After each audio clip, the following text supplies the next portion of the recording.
Good Lord. Why can't Sharks fans have nice things and see at least somebody that used to play in Teal win a cup that isn't a goalie?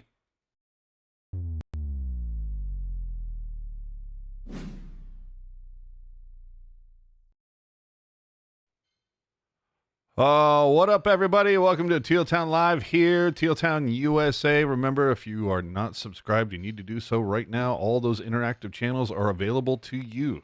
Go check them out. Golden Knights versus Panthers. Ugh. To make me have to root for anything Florida just chaps my ass. But here we are. Bring it on. How you doing, everybody? What's up, Eric? What's up? How you been, bud? Waiting for summer to begin. That's true. Oh, Kathy. Oh, my Lord. Sharks last. AJ, your voice is music to my ears. That is the nicest thing I've heard all summer, and I'm married. That just goes to show you. I get no love from my wife. No, I'm kidding. Go ahead. Oh, man. Wow. Damn.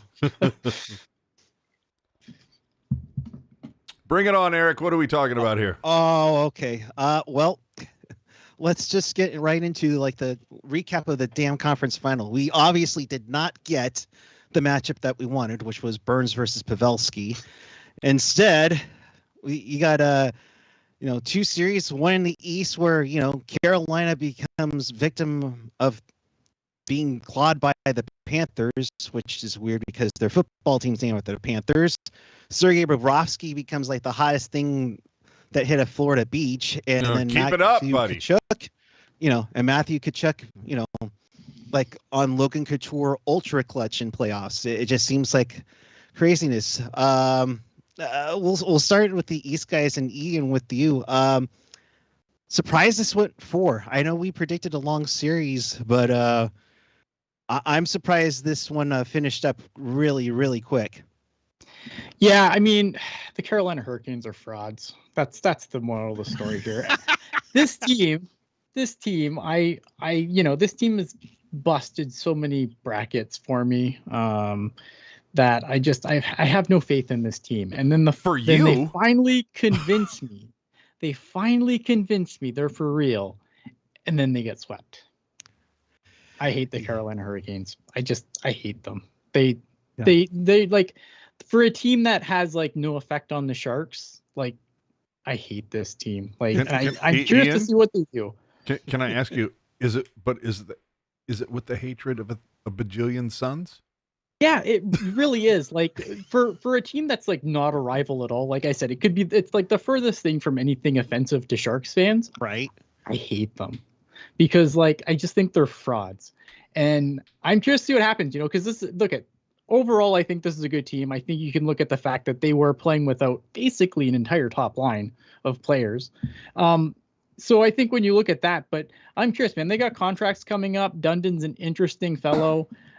He does things a little interestingly. He doesn't like to pay market value for guys. So I'm curious to see what they do because they've got some contracts coming up. So I'm curious to see what they do moving forward.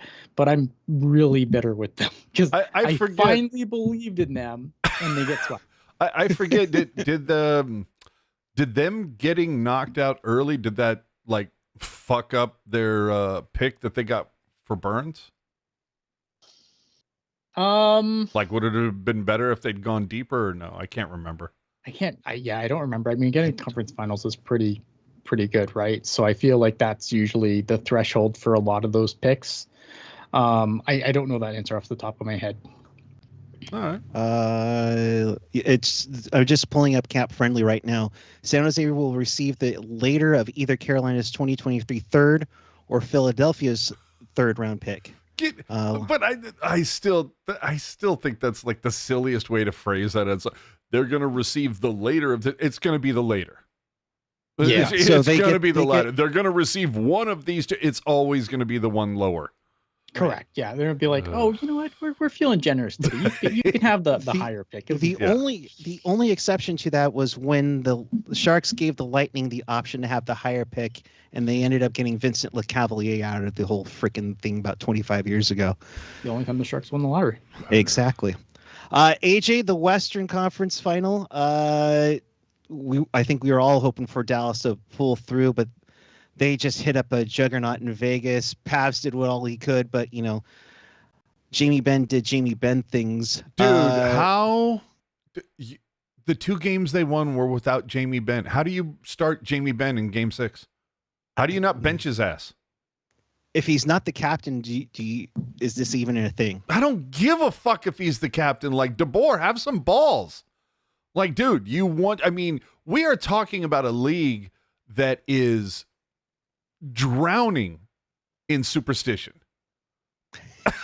Come on. Not a little stition, superstition. And you won 2 games without Ben. If this guy is still on the Stars next year, get the hell out of here. I got 9.5 million reasons he might be. Yeah, I feel you on that, but good God, man. I don't. DeBoer, congratulations, Dallas. Just like the Sharks, you got the best of DeBoer for 1 season, and we'll see what happens next season. But holy hell, I just don't understand how you throw Ben out there in Game 6 when his absence led to 2 straight wins. I don't get it. I don't think I agree with you though, but I think like if Jamie Benn's a goaltender, then maybe I think I'd have this conversation a bit more. But like that whole team just looked flat that game. Like it was just an embarrassing. Like it's easy to take a look at Jamie Benn and be like, oh, Jamie Benn came back in, they lost, but like that whole team looked flat as fuck when they played that game, and they deserved to lose that game. To be completely frank, like after I agree, like it was disappointing after the fight they put up to extend the series the way they did, because it looked like we were gonna get 2 sweeps in the conference final, and just wild. But at the end of the day, like they just came out so flat. I mean, they deserved to lose that game. The whole team looked like ass. Dude, if I'm a guy who paid for a ticket for Game 6 in Dallas, dude, I'd be asking for a refund. I don't blame them. I mean, how many times have we seen the Sharks go out in 6 games in years past, and we already feel like Game 6 going into the arena was like a freaking funeral. And I mean, the Stars took it to a whole new level in Game 6 for that one. That one was tough to watch, and then you were like, oh, maybe I'll turn it on basketball. Never mind. It's funny though, because like obviously, like I mean, look, at Sharks fans were not cheering for the Vegas Golden Knights at any point in this playoffs, okay? But it's funny that like the Sharks Twitter and everything else, we all jump on like the Dallas bandwagon, and it ends in the most Sharks way. I mean, that should be comforting for you, right? Like, how many playoff series have we watched the Sharks go in this exact same fashion? It's fitting. Hold on, can we just talk for a second about the Vegas Golden Knights Twitter trolling the Sharks? I thought it was funny. But it was just, I don't know. I just thought it was silly because it was, jumping on the Dallas bandwagon. No, they were jumping on the Pavelski bandwagon. Correct. Like, first off, let's get that out of the way. Now, that being said, Vegas, look, no one's ever going to talk me out of this. It's an entitled fan base, and oh my Lord, if Vegas wins the cup here in the next couple of weeks, I mean, you thought they were drenched in hubris before? I mean, good Lord, that is. I just go to Pirates of the Caribbean. It's there'll be no living with them after this. That's what it's going to be. But but I also do think it needs to be called out a little bit. It's like the Sharks Twitter. Man, there's a lot of sacks they like to ride. I'm just saying, dude. That's like maybe just be you for a little bit. Yeah. Like they just what was it today in the Bay Area? They announced there was an announcement that there is coming in a women's soccer league. Yep. I'm surprised, and it's led by Brandy Chastain, who is a local and everything, and it's great. They're gonna. Evidently, from what reports are saying, they're going to play at the same place that the Earthquakes play, which is right next to the airport, PayPal Park, which is a stone's throw from SAP. And look, I'm all about Bay Area Unite, as long as everybody is into Bay Area Unite. It seems like the Sharks over the last 2 years, they're the only ones that are like Bay Area Unite. Which is a bummer because it's a nice little way to tie into the teams. It is, but it just you know, it just I don't know.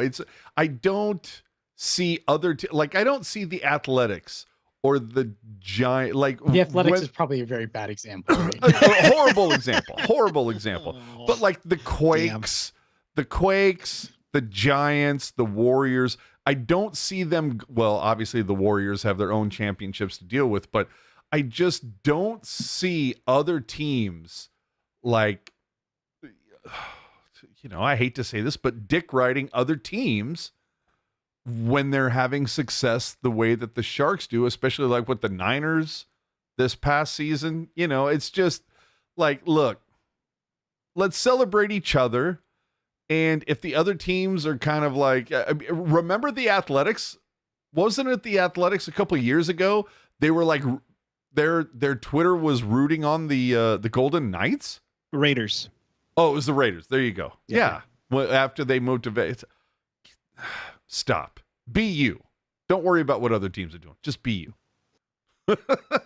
Gotcha. Yeah, I agree. I think, I mean, I have to, I mean, I understand what they're doing. Like they're trying to obviously keep interactions up when, especially like this summer for Sharks news is going to be really fucking boring. Cause I mean, other than who's playing goal, I don't have a lot of questions about next year's team, to be completely honest with you. Well, clearly you're not trying to write articles for any website because holy crap, the manufactured content that is being spewed out right now is just like,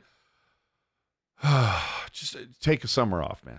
Just I get it. Like I understand the game. Like I get it. Dude, I get it too. It's what was it? Pronman on The Athletic today. He's like, today here's mock draft number 2 of 4. I'm like, oh my God, can we not? Can we just have a draft? Yeah. So I get what the Twitter account is doing though. I mean, I thought the Vegas thing was funny, but I also like it also, you know, I'm a Sharks fan. I hate the Golden Knights. You guys know this.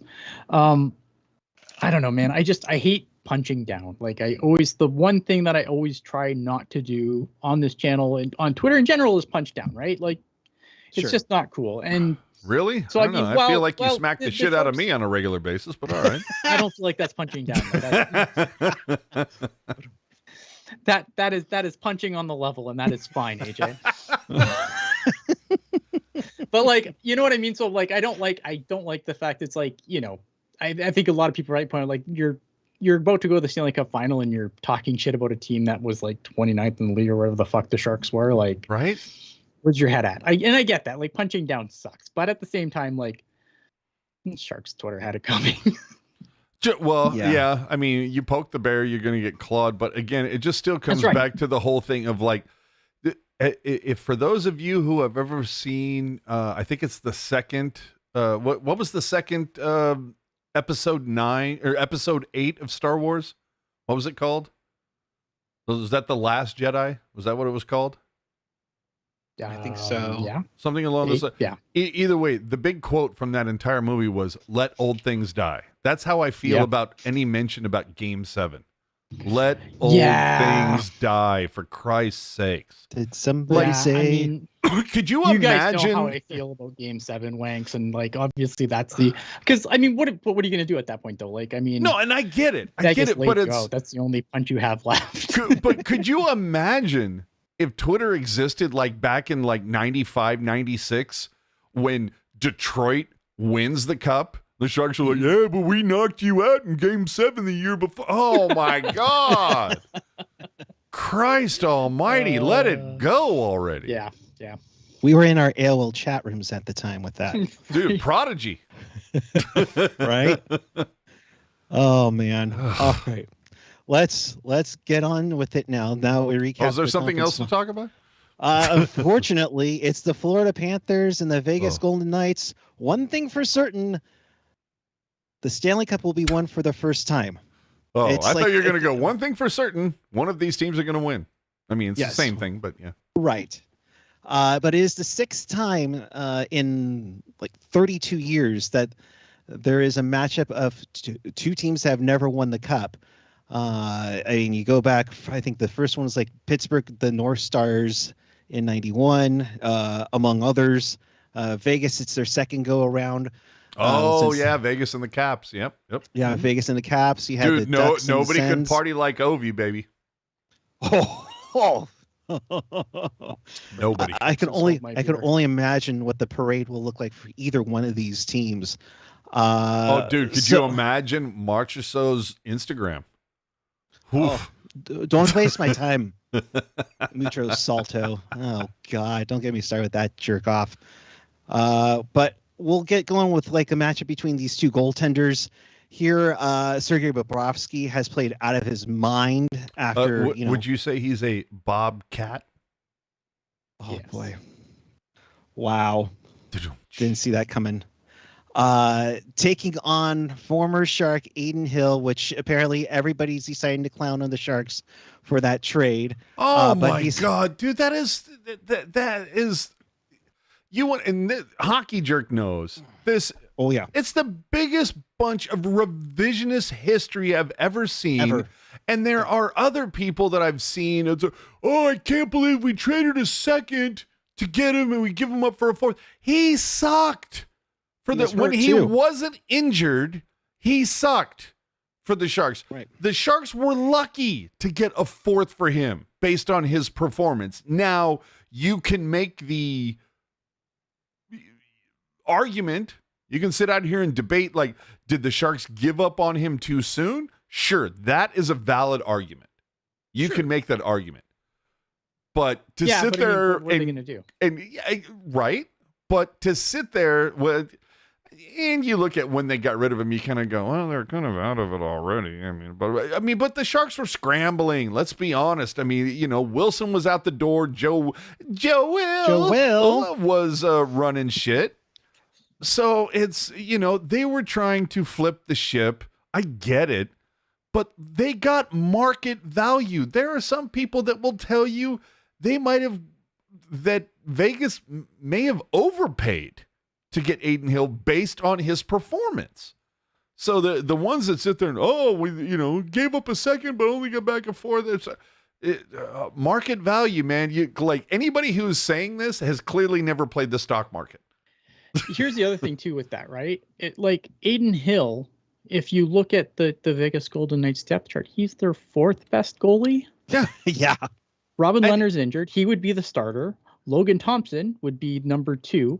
Laurent Brossoit started over Aiden Hill in the playoffs until he got hurt, and then they went to Aiden Hill. So it's not like, this isn't a Kiprasov situation, right? It's not a Kiprasov situation, but it's also like, come on. Let me tell you about another goalie who was lightly used during the regular season and got on a heater during the playoffs. His name's Antti Niemi.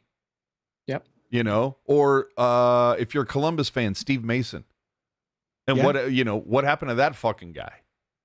Like some guys can catch a heater. Bobrovsky, coming into this season, there were people saying that his contract was worse than Carlson, worse than Vlasic, literally the worst contract in the league. And he wasn't even the guy at the start. He wasn't even the guy for Florida going into the playoffs either. I think that's the most fascinating part about this final is it's the battle of quote unquote depth goalies, because like Lyon was the guy for the Panthers that got them into the playoffs. It wasn't Bobrovsky. Now look at Bobrovsky's played out of his mind, and Aiden Hill has done super well for himself. And us saying this isn't trying to take anything away from what Aiden Hill has done, because it's great. I mean, he's done fantastic, and yeah, it's nice for him. Oh, see, you're way too nice. I'm very much fuck that guy. Well, whatever. Yeah, I mean, but you know what I mean. Like, I'm not trying to take anything away from the player. Chuck needs to run him in game one. Constant talk of, oh man, I knew what the Sharks had all along. No, you didn't. Shut the fuck up. That's totally why we traded for Kakinen at the deadline, because we knew. Yeah. No, but I'll also say this, guys, and you mentioned Antti Niemi, AJ, which is a great point. That one Shark goalie we had that won a cup. That Al loves? That Al loves, of course. But what was the biggest thing that we were talking about is that his defense in front of him was great. They were great at blocking shots. I remember Game 6, the ESPN broadcast was just all over them talking about their block shots. Dude, you run the along with numbers. what Aiden Niemi Hill. had one good series at playoffs, and unfortunately, it was against the Sharks. Run the numbers. He had one good Yeah, series. one good. Oh, I would And- not disagree with that. That Stanley Cup final was whoever could make a save would win, and between, Antoniemi just made a few more than who was the other guy? Michael Layton. Yeah, and the other thing is Niemi was incredibly well rested. Mhm. Yeah, I think he'd played like 26 regular season games. It wasn't a lot. So Chief was well rested, came in, got on a heater. It happens from time to time. We're seeing it right now. I mean, Yeah. we've seen two guys go on a heater. And if something happens with Are Aiden we Hill, all like they have Stanley totally? Cup champion Jonathan Quick on the back I end. was gonna say, dude, are we all like totally hoping that like Thompson and Brossois are like suddenly like cured? We haven't heard anything about them, have we? No, there's been fuck all. No, because Aiden Hill's winning. Why would you Yeah, talk about the other Why guys? would you Right, think that's true. 100% true. Yeah. Very true. Yeah, it's going to be a great matchup between these two. Hill has played outstanding. He has Mhm. a couple of shutouts in this series, or in the last two series, with it going up against, two very strong squads. But Bobrovsky, I mean, what can you say about him? Just being lights out on there. Defensively sound. Speaking of which, you have Vegas with the likes of, Alec Martinez, Shea Theodore, Alex Pietrangelo. Fuck Dude, that guy for elbowing Joe Pavelski. Do not say White Cloud, dude. I'm not. All right. Florida, you said it, not me. Florida, you have Brandon Montour having an epic postseason. You throw in Ekblad, Kachuk. and I'm talking defensively. Yeah, I know, but still. Oh, but and then there's the guy who some are saying is the new guy with the epic beard, Radko Gudas. I mean, defensively, Loves me. what do you guys see? AJ, I'll start with you on that one. See, this is the thing. Everybody talking about that Vegas has the upper hand in this based on the blue line. I don't know that that's necessarily true. I just don't like and the reason why that's one of the reasons why I bring out White Cloud is that he's basically your 3-4 guy for Vegas. He can make great plays. He's also been known for shitting the bed really hard. So it's he can turn you and he can burn you. So like to me White Cloud is definitely going to be kind of a unicorn of this game. That's or game series. What is this, a Super Bowl? But he's definitely going to be somebody to watch out for because he has been played from time to time. That's my Ian. Go. I mean, what's your take on the blue line for both of these? I mean, I do like I've been a big proponent of the Golden Knights blue line all year, but yeah, I mean, I do agree. There's definitely both teams have holes in their blue, and I think Radko Gudas is a guy who, kind of the same thing, right? I think he can be really good for you, and he can be really bad against you because he can hurt you by taking dumb penalties, and I don't think he's particularly he can run guys over and mangle people, but he's not. I don't think he's defensively amazing either. Yeah, my whole thing is I really want to see like and granted, forwards, defense. Man, it would just be a little something for me to see Kachuk just totally trigger Marchessault. Oh, see, that's as we go into the forwards, that's where I see Sam Bennett.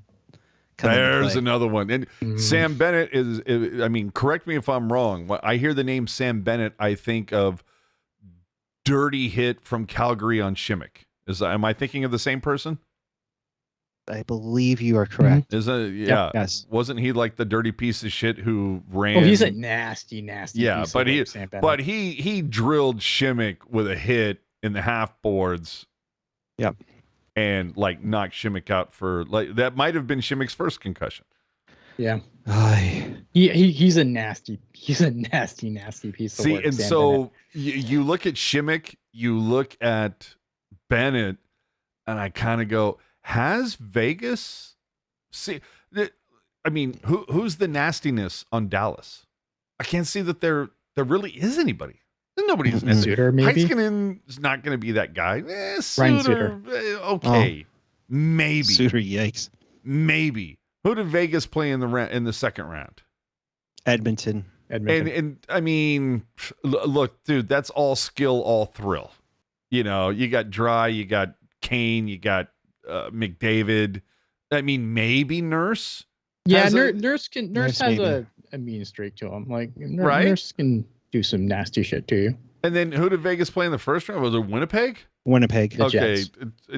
I mean, They were already hurt. yeah. I mean, so I sit there and go, has Vegas seen nasty the way that Bennett and Tkachuk can bring it? I don't know that they have. Maybe that is a tipping scale. It makes you wonder if they will miss Ryan Reeves' services this series. Who? You know, just no, basically having such a just a plain old pain in the butt. But the tough part is that these tough guys that we just mentioned can also do damage. Yeah. Offensively. I mean, Matthew Tkachuk can throw this weight around. You all mentioned Sam Bennett. You know, other guys like you can even go for Hagee, who I love. He's been epic in these playoffs, and that's all sets up around. All of those guys have a vibe to me that's similar to like if you roll back the tape 10 or 12 years. Remember Steve Downey when he was with Tampa? Mm-hmm. That guy would fucking kill people, but he would put up points. Yep. That's what I'm hoping Florida is going to be able to bring to this, is that they're going to be able to just absolutely run people, but kind of also, like your Legion of Doom line too. Like if you Yes. like old flash, Oh, like yeah, Legion of Doom, good. right? Like Leclerc and Lindros line. Like I'm not saying like any of those guys are on Lindros's level, but like again, guys that could not only run you the fuck over, but they could pile up the goals too. Absolutely. Yeah. Will you, some more about the forwards? I mean, because now there's been a lot of talk where if you're going to talk Smythe, there's been a lot of talk on one side on the East Coast. It's Bobrovsky, it's Tkachuk. Right. Yeah, that was one of my picks too. But on the west side, on the west side, there's been a lot of talk of Eichel and Marchessault. And Eichel's had an epic playoffs. He slowed down but a he little kind of bit. slowed down a little bit in the conference final. Didn't really do much in the conference final. But yeah, I think he's still like if he comes on like. But he's a guy that boy, if you get run himself him back in that factor. If you run him, you know, I don't know how glass he is.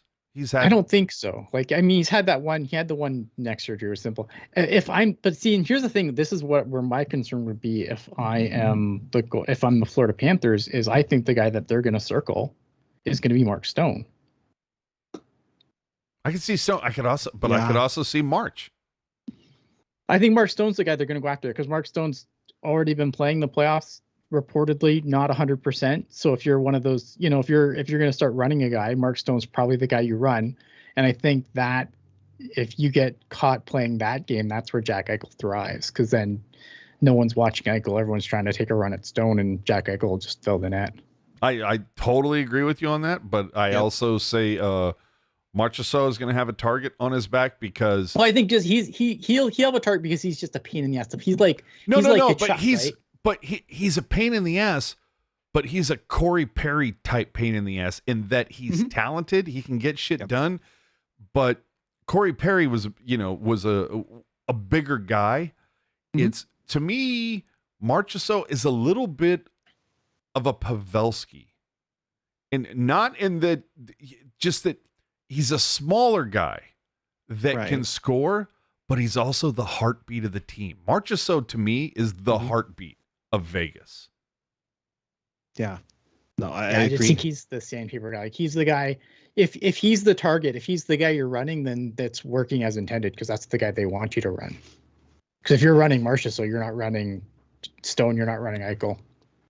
Marchessault's a pain in the ass to play against. So he's but again, like smaller Tkachuk, guy. I feel like if Gudis gets a good look.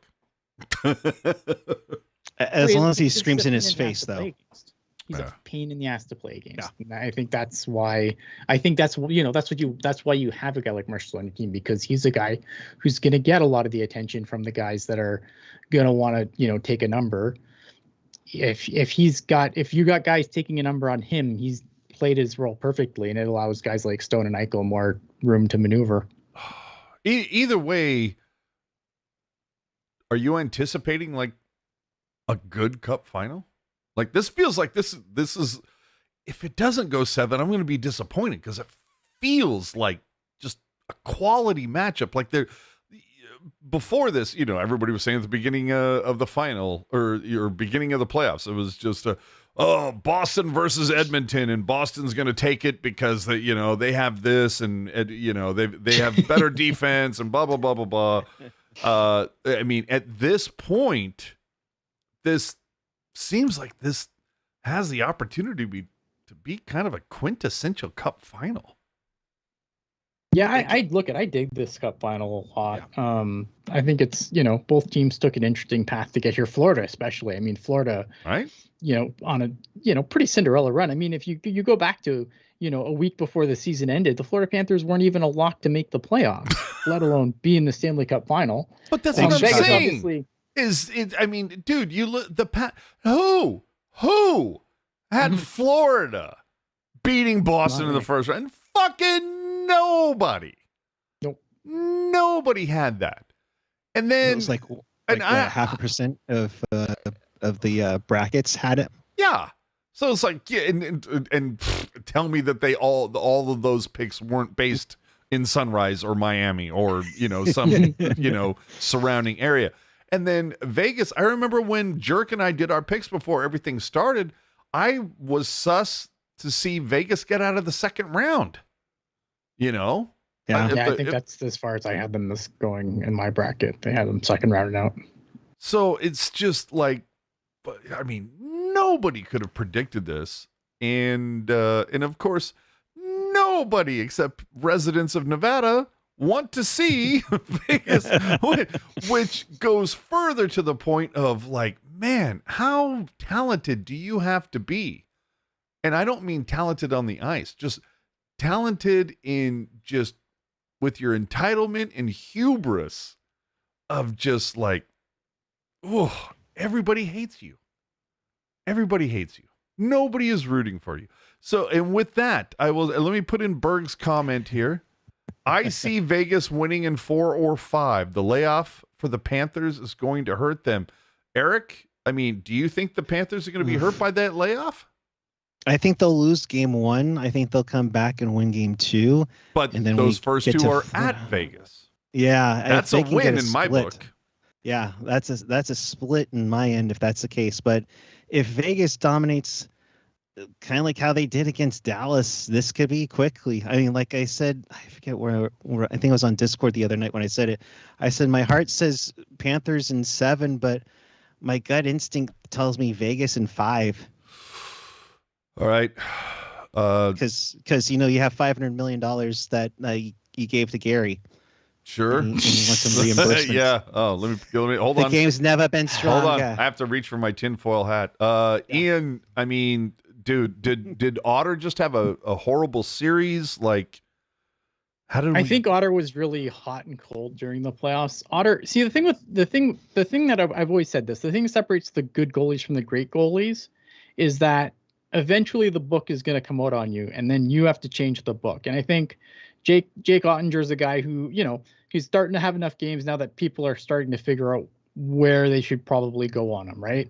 And now he's got to kind of make the adjustments. And I think, I think he had some decent, he had some really decent games during the playoffs, but he had some really bad ones too. And I think he's a young guy. He's, so I'm not too worried about Jake Ottinger as a full, as a goalie for the Dallas Stars going forward. But I think that, there's going to be things he has to work on over the summer to kind of get things kind of sewn back up again. But again, like that last game, like no one played. I mean, Jake Ottinger just basically got hung out to dry. Whether he was good or not didn't matter. Team in front of him was worse. Right. On this series, though, my concern with the Panthers, I'm also taking the Golden Knights in this. win the cup. And I hate that I'm saying that. And you know what? And with the number of series that I've gotten wrong this year, maybe it's best that I'm taking the Golden Knights. Absolutely.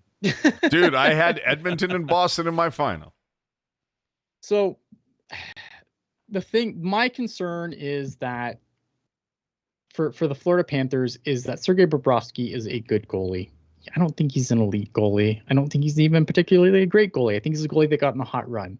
And the worst thing you can do with a hot goalie is do what the Florida Panthers have had to do.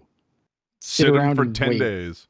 Correct. Sit around and wait. So I am super nervous what Sergei Bobrovsky is going to come into this series with the Golden Knights, because in order for the Florida Panthers to beat the Golden Knights, Sergei Bobrovsky has to be the guy that he's been in the last 2 rounds. I'm just worried that with all the time he's had off, that maybe we don't see that.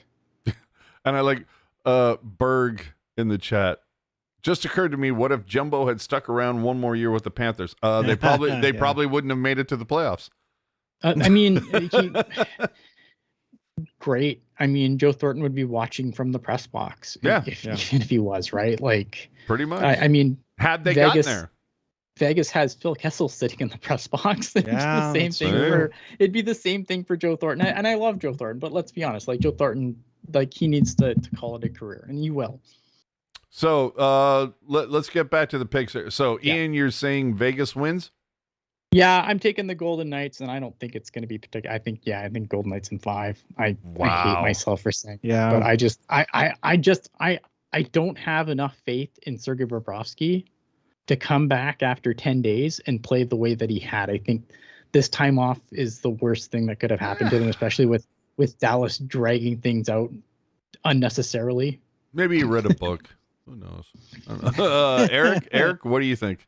I'll like I said, my heart's and it says no. Panthers I don't want to hear your heart. I want to hear your wallet. If you have to put money on this shit, if you have to take your jersey purchasing budget and put it on at the sports book. Ow.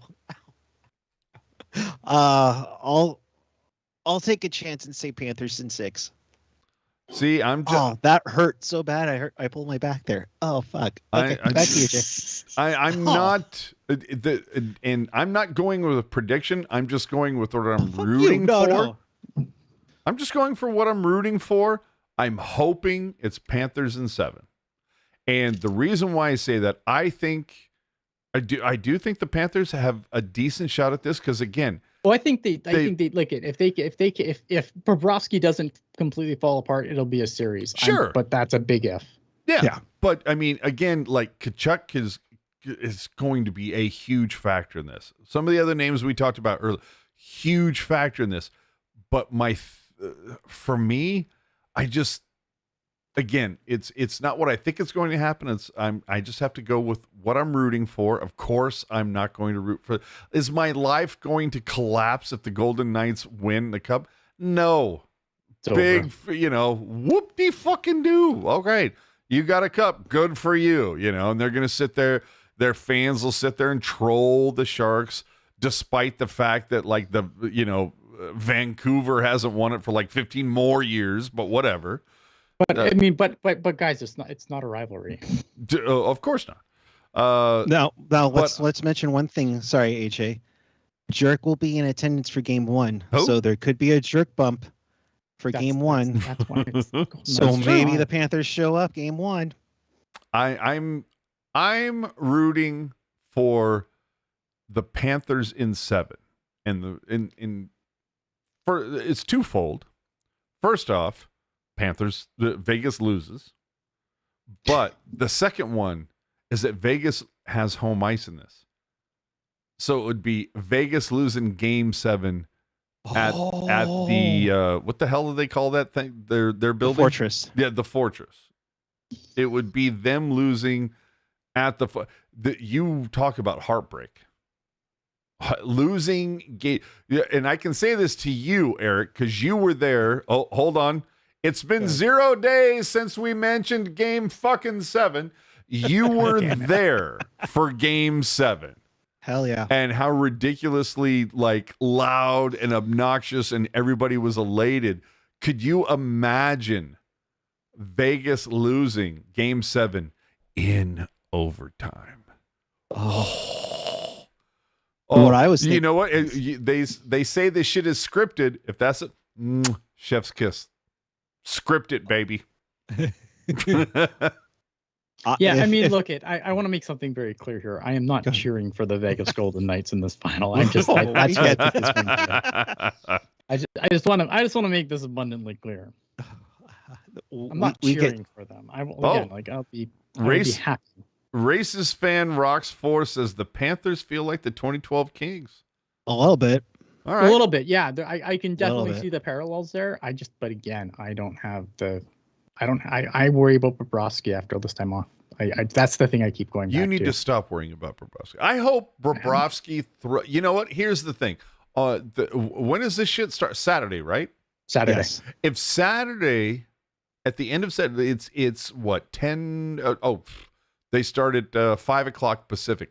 If Yep. by 8 o'clock Pacific, Bobrovsky throws a shutout, I'm going to drag Ian on air just so he has to sit here for 5 minutes and do a mea culpa. I thought we were doing Stanley Cup After Dark. Oh, sure. But Ian has to be on the first one if Bobrovsky throws a shutty. That's all I'm Oh saying. no! You wanted Mia Copa. He needs to win the fucking series. Oh, of course. And then I'll give you him if he goes through the playoffs and and if he can secure the Conn Smythe, not even if he doesn't, but I mean like if he secures the Conn Smythe, super Mia Copa on my part. Oh, yeah. And I would love nothing more for that than for that to happen. I would love for Bob, But- to the Bobcat to win the. I would the love Conn. for that to happen. Like if you've been in the Discord, I have been If, basically cheering for the Cats the whole fucking time. for you Star Trek fans, I would love for the Bobcat to hold the Conn. Yes. I'm just saying. Hey, but here's the best part. What better city if you're the Florida Panthers to win Game 7 in? They might actually break the Boston Bruins bar tab from 2011. I don't even care about that. I want to see. That'll be like over That would- $200,000 of drinks. for That would crying be out loud. fantastic. But to see them win Game 7 in Vegas, that could potentially borderline on some burning down Vancouver shit in 2011. It could be borderline. I don't think it would be on the strip, but like some ancillary streets, perhaps. So what you're saying is the Tropicana might be demolition in time for the A's. Yeah, After sure. Game 7. Absolutely. Why not? Well, no, the Tropicana would be demolition. The A's are never going to come closer there, but that's fine. What else do we have to talk about? You sent me screens. Let's take a look at the other. Oh, here we go. Which one you got? In quest of their first. Oh yeah. So those are the 6 matchups since 1991 of the matchups where both teams came into the final cupless. And it's so disgusting that Vegas has been in the league for like 6 years and they're involved in 2 out of the 6. Still Although cupless. the Stars, I mean, the North Stars versus the Stars. And when it comes to the Stars, I will always sit there and go, no goal. Yeah. No, totally. And then, of course, Yeah. you have Florida involved in one of those. Yeah, the 96 one where Game 4, I think, went into triple overtime and Uwe Krupp scores the overtime winner. No, Krupp, dude, I remember like it was yesterday. I was the biggest Colorado fan that season. I have family there. They were so juiced about the Nordiques moving there. They were so excited to get hockey, and then to see them actually win the cup. Oh, dude, they lost their shit. And then when I brought up the Nolan Ozelinch thing, they were like, well, I'm sorry. Yeah. At least Ozil got that one. Anaheim wins the first California Cup over Ottawa in 07. Washington gets their first cup. Ironically, they started a different goaltender at the beginning of the postseason and ended up going back to Braden Holtby to finish off the Knights in this cup final. So you had the parameters there of what Bobrovsky's been doing. Same with Vegas as well too. So that's going to be, again, so someone is going to win their first cup, and it's an all 90s matchup as well. I think the first one since 07, since that Anaheim Ottawa series. And it's funny you bring up that series, just because I love to point out the fact that everybody, like, up until 2007, no team in the Pacific time zone has won a cup, blah blah blah blah blah. Anaheim's, and it's okay, what's your talking point now, bitch? And then of course, 5 years later, LA won it, and then 2 years after that, LA won it. So it's like, stop with your false narrative, you goofy motherfucker. Well, it's also, I mean, the one thing that's going to die here too is but if you have a player that makes $10 million, there's not enough to build the rest of your team. Well, I don't know. That dies in a fire. Yeah. No, that dies, but that's good. That whole thing is going to, I mean, it'll be, $10 million and $1 will be the new narrative, but that narrative is going to die. And I've kind of been a proponent of that too. Like, I think there's a point where a player just makes too much money and it hurts the rest of the team. Absolutely. And so real quickly, I'm going to ask you, where do you think Mitch Marner plays when he's when this October comes? I think he's still a Leaf. I think that's really okay. Yeah. I don't know. It doesn't sound like they want to move the core forward, but I think that the funny thing, the one thing, and I quipped this in but Dubas ain't there no more. I'm aware. I quipped about this in our DM when they announced Brad Treliving, completely off topic, as the new general manager of the Toronto Maple Leafs, and I'm like, oh, Austin Matthews needs a contract. Better call in the guy that lost both, good Overno. Better get that guy. That's the guy we need. Sign Austin Matthews. All right. Dan Rusanowsky. Eric, go ahead. Yeah, our good friend Dan Rusanowsky is getting the call to the Hall. He is the recipient of the Foster Hewitt Award. Forster. And he'll... Based on your graphic, it says Forster, not Foster, but go ahead. Okay. Well, this is what happens when your back breaks. And the Foster Hewitt Award winner. Of course, I would have one typo at least once in the show. Have you seen the graphics that the Barracuda put out? You're fine. Oh, wow. Not going there. But 44 years in hockey broadcasting, starting with his beloved St. Lawrence Hockey Club. Then he went to the New Haven Nighthawks in the AHL. He's been a part of all but 27 games in the Sharks franchise's history. Because of that stupid car accident. Yeah. And he's called over 2,400 regular season games. He celebrated that in March of this year. He helped launch the pioneering of sorts of the Sharks audio network, a first in the NHL, where they just strictly went online and did not rely on terrestrial radio to broadcast their games or their content. So Rusy, much appreciated. I've known him for well over 25 years, ironically enough, talking to him through AOL Instant Messenger about games and such. I know. Yeah. Yes, I am. And somehow his claim to flame is Donskoy scores. Yes, from Team and Bruce. So Rusy, on behalf of all of us here, we are exceptionally thrilled that you'll have a plaque in the Hockey Hall of Fame. Yeah, well deserved. Well deserved. Yeah, I mean, if you looked at the spreadsheets that this guy oh man maintains during flights between games, it's sick. But yeah, Danny, long deserved. And I believe he's the one in charge for getting the pronunciation guide together for the NHL too, for that matter. Well, yeah, he's the guy during game one said the first game of 2014, and said Tomas Hertl. Everybody was going Thomas Hertz. Thomas Hertl. So he had it. And then what's the next one here? Oh, the Sharks have retained some negotiating rights while also giving up some. I mean, Ian, I'll start with you. Are you surprised about the whole Gaudreau thing? I mean, it's dude, the pipe is pretty clogged right now. Yeah, a little bit. Do you think that's the reason why Gaudreau kind of said, "Get me the fuck out of here"? Yeah, see, I'm curious to know exactly how that went down, because I think it's a situation where you probably look at the HL pipeline and you're probably saying all right, look, you got Magnus Corona coming over. You know, McIniemi and Strauss-Mann both need new contracts. Maybe they're back, maybe they're not.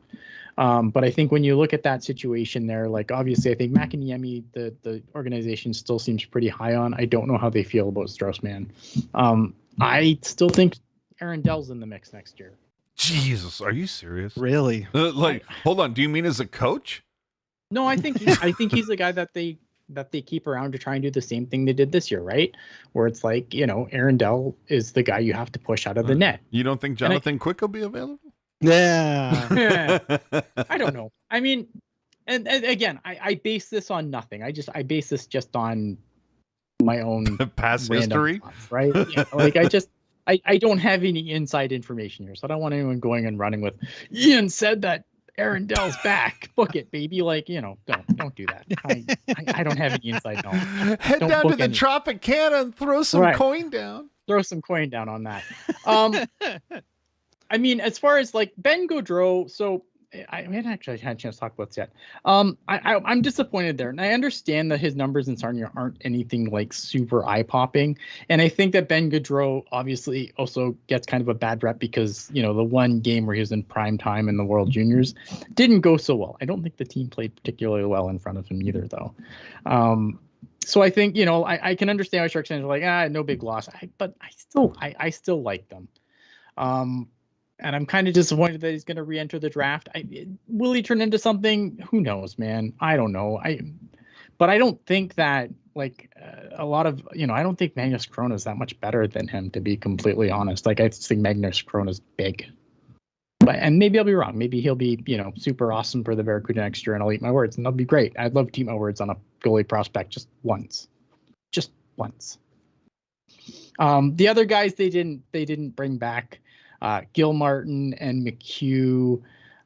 I'm not really surprised. The numbers there again aren't really eye-popping. And again, like, you know, the Barracuda have a lot of those kind of guys, you know, guys that are gonna muck it up in your bottom six and not do a whole lot offensively. I don't think either of those guys are gonna project to do anything.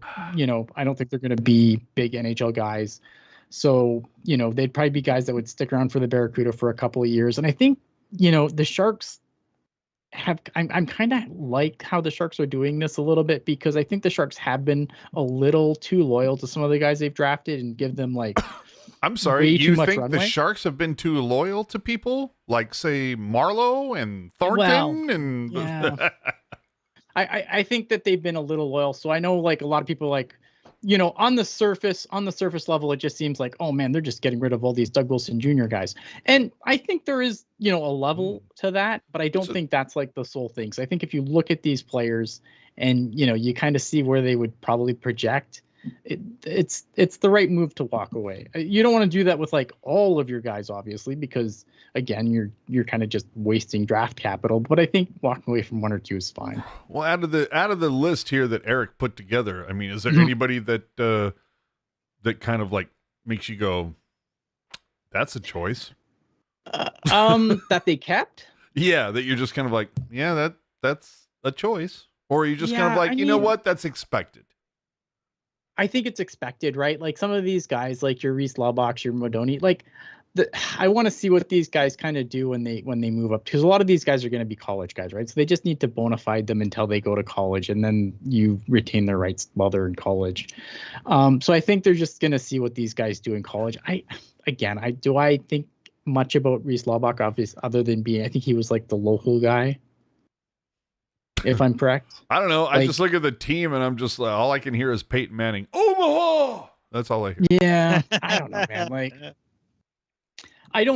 there's nothing here that super excites me as far as like guys coming up, right? Like I'm curious to see what some of these D do. This is a graphic that we need to pull back up in about 5 years. Right. You know? But again, like, I think the other thing too with the bona fide deals you have to remember is like, just because they get bona fide offers, this doesn't mean that they're getting ELCs or anything else, right? They're just retaining their rights so they don't go back in the draft.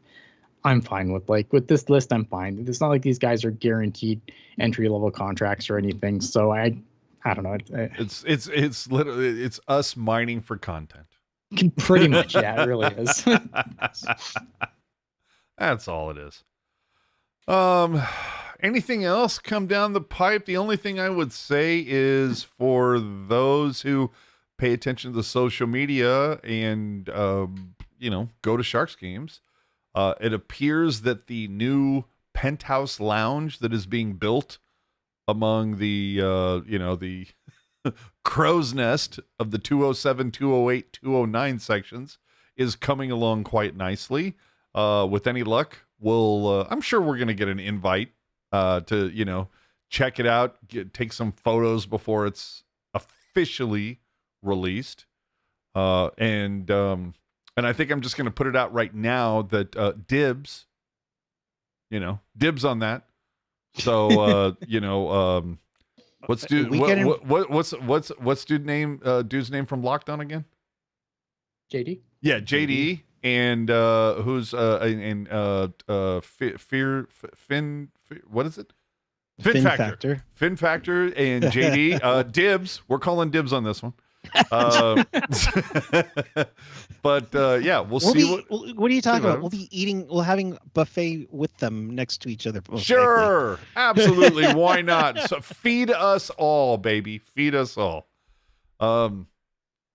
Yeah, if anything, that's actually what should happen. We'll all just have our little podcaster table, and we'll all just like smoke all the new grub that's going to be introduced for next season. So with that, I mean, is there really anything else to talk about between now and the draft? By the way, draft June 28th, a Wednesday that the Sharks have, for whatever reason, and I'm trying not to shit on this. I don't want to shit on this, but the Sharks are holding a draft party at SAP. Nice. That it's come out, take a photo with the Marlowe banner that they hung for his retirement, come out and there's going to be some food trucks, come out and join us for this draft party. I get that. I'm all about that. I'm down for that. I love the fact that the Sharks are finally, I can't remember the last time the Sharks held an actual draft party. Now, that being said, when was the last time the Sharks had to pick this high? It's been some time. Yeah, I can't even think they really haven't. I mean, 2 years ago when William Eklund was drafted, right, Kevin was looking for it at the Shark Tank. Like, where's the party? Yeah, where's the party? Now, that being said, the draft is on a Wednesday at 3 p.m. Pacific. Maybe this is an event you probably could have held at TechCU and promoted that venue. Here's the thing, though, right? You could go to the draft party. You could do that. However, what you can also do is watch me and whoever else joins me. Jules, Mark, or Jules, yeah, right. Hopefully Jules and Mark will be on with me, and we're gonna talk on air for 4.5 hours between the Sharks fourth pick. There could be different personalities tapping in and out. Yeah, you could go to the party, or you could come to our party, which actually you can come to from anywhere. So you can actually do both if you really want to. If you can join a YouTube on your phone, you can do both. And the other thing, we haven't solidified this.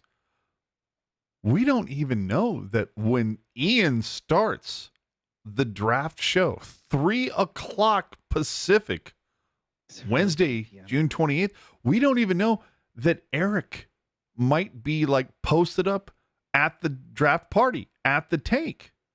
We don't know this, people. It could be an overarching theme of sharkiness all up in this bitch.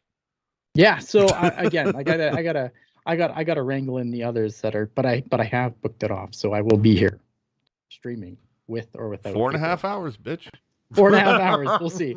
It'll be awesome. I'm sure it was awesome last year. It'll be awesome again. Oh, at least we have and you're going to want to watch it because this is the one thing with the live shows like that is I'm not releasing that as a podcast, so you're gonna have to catch it on the YouTube. Yeah, gonna have to join it live.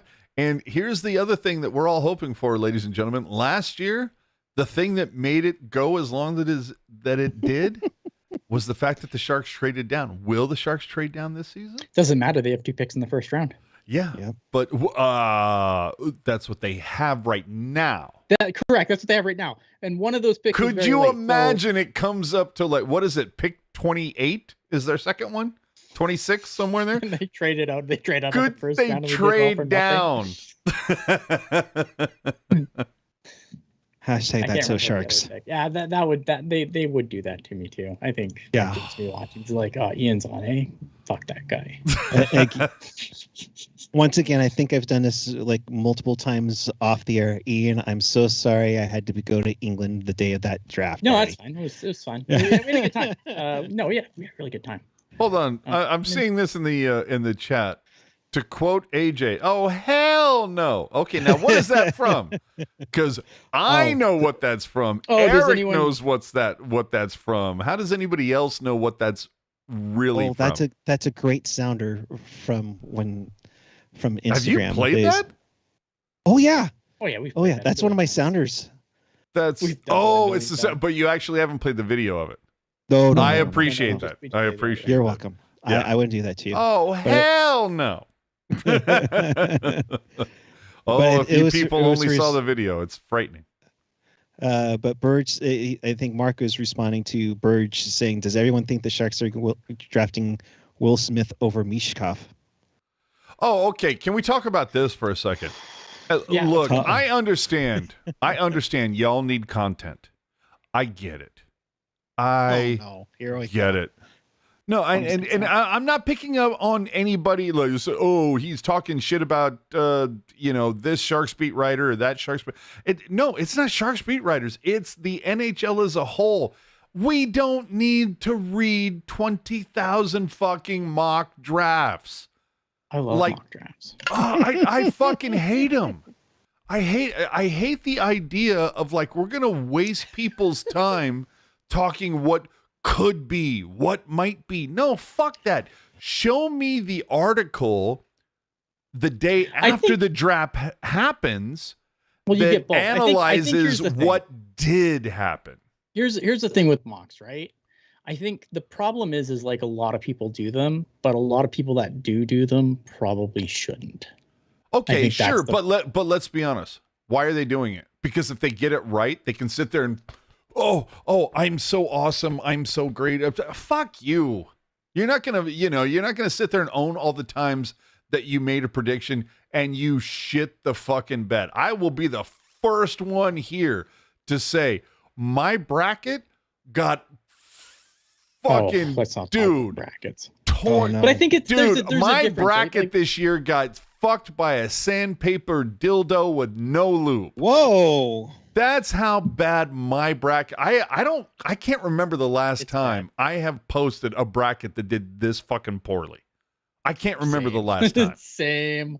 I mean, I got Dallas in the amount of games in the first round. That was about it. So, and did I sit there and post a screen cap of that one little matchup and be like, oh, on Twitter, look at me. I got this pick in the game. No. Because I fucking shit the bed. I hate the fucking, I just hate all this prediction shit. Let's talk about what happened, not what might happen. Right? And then this is why I say it matters who's doing the mock draft, right? Like I think people whose entire draft. No, it does matter. No, because it's all prediction bullshit. It doesn't matter. Yeah, but still, I mean, if it's all it's searching for clicks and content. There, fuck you. Who's obviously, but a guy like Bob McKenzie, right? Who obviously like this is his bread and butter. There's the draft. Like that matters because he generally has his ear to the ground. Is he knows what's going on. Like there's something to it. It's not just like, oh well, I read on. Okay, but hold on. Let me throw this at you. McKenzie throws. It's like okay, it's. I mean, dude, every fucking like literally every. Well, except for a couple of like they're literally everybody. It's Bedard, consensus number 1. Sure. Sadly. 98% Fantilli number 2. For some reason, there's a couple other people that say, well, it might be Mitchkov or whatever, Carlson, whoever. But, exactly. But then once you hit that third pick, then it's all over the place. I've seen drafts where it's like, oh, Columbus, if you look at their roadmap, they need to take a chance on Mitchkov. And then you look at somebody else's draft and it's like, no, Carlson's the obvious Right. pick if he's available, and blah blah blah. And I've seen like 8 or 9 mock drafts where they've got Michkov fallen down to fucking 8 because Sure. Washington is just like, well, they have a proclivity for taking Russian players that have, sketchy backgrounds or whatever. Or, I shouldn't say he has a background, but just like, the circumstances. But either way, it's just like, oh my God, I don't fucking care about what might happen. Just wake me up at 3:00 on June 28th and I'll watch it.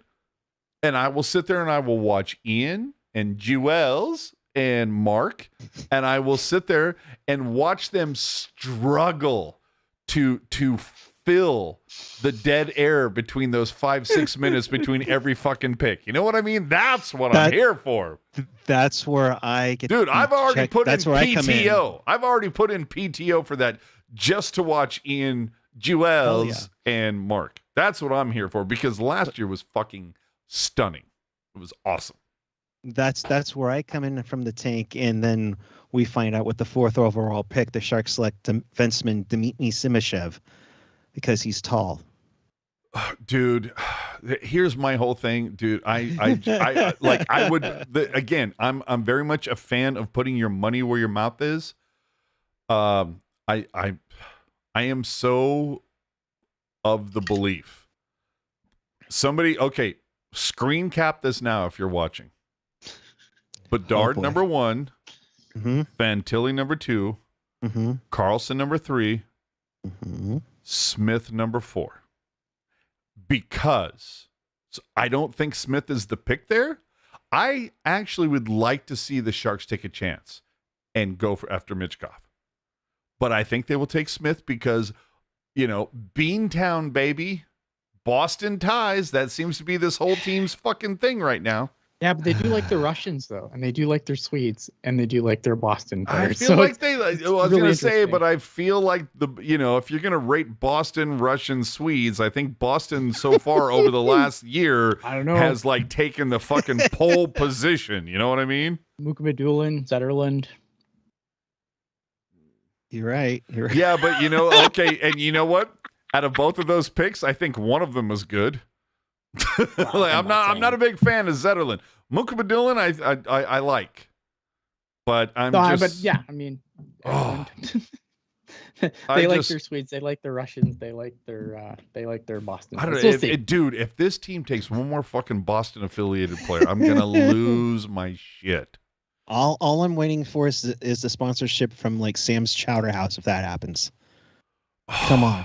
Dude, it's gonna be like Sharks hockey brought to you by Cheers, where everybody knows your name. Hold on. Well, Jonathan what is Becker, this? if you're watching, idea for the bar name. Hold on. Teal BT. What is it? Why are you predicting the draft, AJ? Wake me up when the 4th pick is over. Thank you. Thank you. Exactly Touché. my point. Thank you.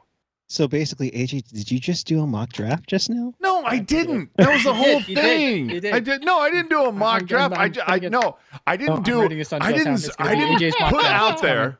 I did Oh, not that's put out there brilliant. what I think might happen, or if this team does this, then this no. I just said this is what I think will happen. It's it's literally because you can't do a fucking mock Stanley Cup Final. I'm literally just saying what I think is going to happen. It's a prediction. It's not a mock thing. I'm renaming the episode. Oh, It's too this late. shit is. AJ's mock draft. Oh, it's bullshit. We're gonna clip it and make it a separate video. No. It's not a clipping mock this. draft. It's a I'm prediction. clipping this. It's going to be on all the socials. Okay. Hold on. Well, then let me do mock draft 2.0 because evidently that's a thing. I've seen that on The Athletic. Where who is it? Pronman on The Athletic. Oh, fuck. Dude, See, Prodman, at least again, Prodman's like a prospect guy, so I don't mind that. I don't mind it, but just do it once. You don't have to do 4 of them. He's done fucking 4 of them. Are you kidding me? Stop it with my this God. shit. Like, and again, look, I understand.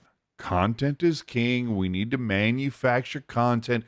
the hyperbole, all the bullshit. And this is not me like dumping on, like I said earlier, I'm not dumping on Shang or Locked On or absolutely not. Fin Factor.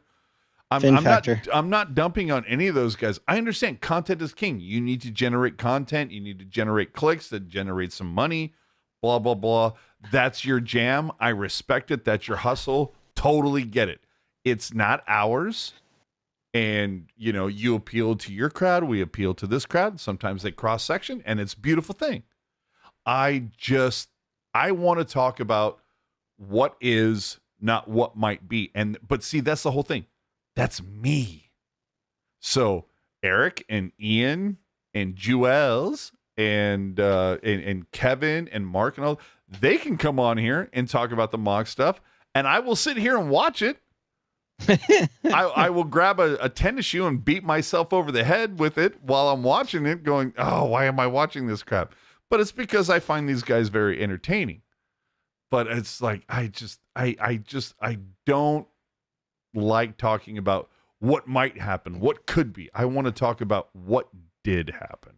So that's I will get off my soapbox now, but it does drive me a little fucking crazy when I see like, here's article 2 of 5 when it comes to the draft, and I'm like, oh my God, stop it. Stop with the clickbait bullshit, man. You get on my nerves. So Ian, you know what you need to do after fuck you, Eric. I know you're gonna fucking burn me right now. Kiss my ass. Dude, I love you, man. We just gotta have fun. We're having fun. Sure. And I'm hurting like nothing else right now too. Oh man. All right, so it's it's June 1st, and so the one thing I want to tell everybody, and don't get offended. Oh boy. I'm always offended. Oh boy. Don't get offended. For those of you who celebrate, who acknowledge it, Pride Month, baby. Welcome to Pride. Absolutely. June 1st. So and again, not here to upset anybody who doesn't recognize it. I'm here to say, for those of you who do, have a fantastic month. Have a fantastic June. And you are welcomed here. Yes. Welcome. It's why it's Teal together, baby. Absolutely. But again, if you don't, that's all fine too. We can sit here and talk hockey. That's all we do. So with that, I think this is a lot of fun. There's nothing left to talk about. I find that shocking. What? Dude, you want to talk about how Kyle Dubas was named president of the Penguins 30 minutes before presser? Do we want to talk about like how Dubas was named, like, and then like half an hour later Tree was named? Like, dude, that was such a pissy move. Wow, that was a fucking fascinating pissy stuff. I love that was a pissy move. Or wasn't it just like a couple weeks ago they were talking about putting hockey in Sacramento, and I was like laughing my ass off. Oh yeah, that was our round 3 preview. We did that. Yeah. All right, so boys, where are the Coyotes playing in 5 years? If you're brutally honest. Oh man. Like your most honest take. Like, again, I always, like, I can sit there and say, be honest or whatever. No. You have to pull out a crispy 500 bills out of your wallet, go up to the window and say, here they are. This is what I'm betting on. Ian, Salt Lake City. Where are the Coyotes playing in 5 years? Did you say Salt Lake? Salt Lake City. All right. They needed a building, but I'll say Houston. 5 years, they could have one. Yeah, I was going to say. I'll say Houston. They have a building ready to go. It hosted the Arrows for a while, and the Rockets ownership wants one there too. I was going to say, they think they can build a fucking baseball stadium in Vegas in 5 years. So, I mean, hockey should be like no problem. Houston's a good shout because, again, like me and Puck, I talked about this on our round 3 show, but like I think Houston's a good shout because, like, the owner of the potential owner for the Houston's kind of balked at expansion costs, but relocations are generally cheaper than expansions. So Houston is a good shout. Yeah, I mean, It's got to be one of those two. But and it bums me out because you keep on seeing people talking about Quebec, and I'm like, Oh yeah. come on. Quebec isn't happening. And Well, they don't want to like unless you're expanding at the same time as you're there you relocating. go, They're not right? going to unbalance the conferences again. They're not going to, and everyone's like, oh, just send Detroit back to the West. Detroit doesn't want to be in the fucking West. Dude, Neither Does does Columbus. Columbus. Dude, I got to tell you, the thing that would like fucking throw me a major chubby, New Orleans hockey. That would be so awesome. Okay. Dude. I want that's hockey a road in the trip for us. bayou. God, I could taste the jambalaya as we speak. That's what I'm saying. Hell yeah. Be humid as fuck. I mean, Florida's humid as fuck too. So yeah, all right, fair enough. Yeah, so yeah, who cares? But it's just like hockey in the bayou. I love and- Burgess' comment. Well, and oh, hold on. What was Do you do Burgess like do? dueling banjos every time you score a goal? So, ding, ding, ding, ding, ding, ding, ding. No, I just like the fact that it's like every time the New Orleans hockey team wins a game, they go, "Bye, you." Oh, wow. Oh, is that too punny? Oh, Wow. I thought some of my puns were bad. Oh, Oh, wow. All right. So It's really bad that the only actual father on this show is me, but that was definitely all right, boys and girls. I think the next time we're going to be out, I mean, barring some like mind-altering, earth-shaking news from the Sharks, I think the next time you're going to see us is probably the night of the cup being handed out, perhaps the night after. And then, of course, You guys aren't going to do Stanley Cup After Dark with me? I'm sorry, what? Oh, okay. Never mind. No, that's maybe. I mean, maybe we do. Maybe we do Twitch only for after every Stanley Cup final game. Maybe we do we'll Twitter Yeah. Space after that. I need to get TTG running at some point too. Yeah, Hey, maybe it's not maybe Kevin Twitter Andrews. Space. You know what? I think that's the jam. Follow us on Twitter at Tealtown USA on Twitter. Maybe we'll do Twitter Spaces for like 30 minutes after every final game. But I will say, if Vegas, okay, here's the thing: if Vegas wins the Stanley Cup, we will not be on that night. However, if Florida wins, Oh, there's going to be some grouping of us. And hey, if we're lucky, we'll get Ken from Sinbin to just just to check in. And the only reason why I say that, I think Ken breaks down games phenomenally. I think he asks very pointed and relevant questions when he's in the Ken media does good work. scrum. Like I will say Ken does good work. Ken he does is awesome work. fantastic. But my only gripe about him is that anytime somebody brings up 2019, he goes, "Oh, you mean the not a penalty play?" Hashtag not a major. Yeah, not. And I'm like, "No, it was. Deal with it. Fucking own it. You got to deal with it." That's the only thing that drives me crazy about Ken, is that he like puts that fucking asterisk on there, and it's like, it was what it was. I mean, I'm a and, Sharks fan, and I'm here's sick of fucking tired of talking about 2019. I get tired of talking about it too, but the thing that really gets me is the fact that Jamie Benn grilled Mark Stone, got 5 minute major, right? Yep. He I know came what you're talking down about. with his stick, came down hard into his face. Did Eakin not do the same thing to Pavelski? Go run the replays, people. It was a cross-checking major. And it was in the face. Well, no, Yeah, I mean, for the most part, not as severe as what Ben did, but it was the fact of Yeah, you as you say, thrust that what Ben did cross-check. was a totally different animal. The thing it was, but the thing is, Mark Stone was already down on the ice, whereas Eakin thrust him down. Either way, it was still like, dude, like 5,000, 50,000 foot view, very similar plays. I didn't hear any of you fuckers zero. bitching, It's been 0 days since someone mentioned. That's what I'm saying, baby. All right, so Next time, next time we are on YouTube, probably going to be the evening that the cup is handed out, unless it's handed out to Vegas. Then it might be the next night. But after every Stanley Cup Final game, I think you can probably find us on the Twitter Spaces. It's going to be fun. Be a short little shift, and there you go. Then after that, of course, like I said, Jewels, Ian, Mark, probably Lacey. I like people that we just volunteering all these people to do this 4-hour show. 4 hours? The only ones What do you mean to do it four? You meant 14-hour, right? Oh, God. No, that's the next day. No, I'm Round not. 2 through 7.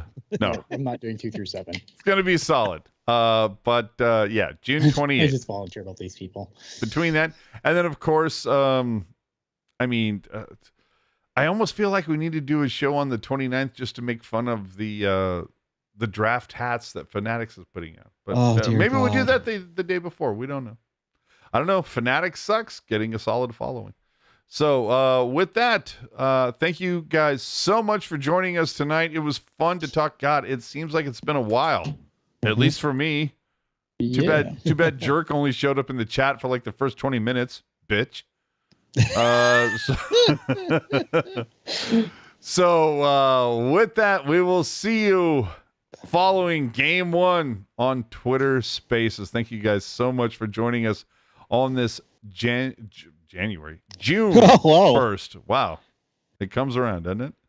God, we're still 20 days away from the beginning of summer. This is amazing. Thank you guys so much for joining us for @PuckGuy14, @IanBlogsHockey. I am @AJ_Strong. Do not follow me. We thank you so much for coming out. Check out the website, Teal Town USA, and the Twitter. Same. Good night, everybody.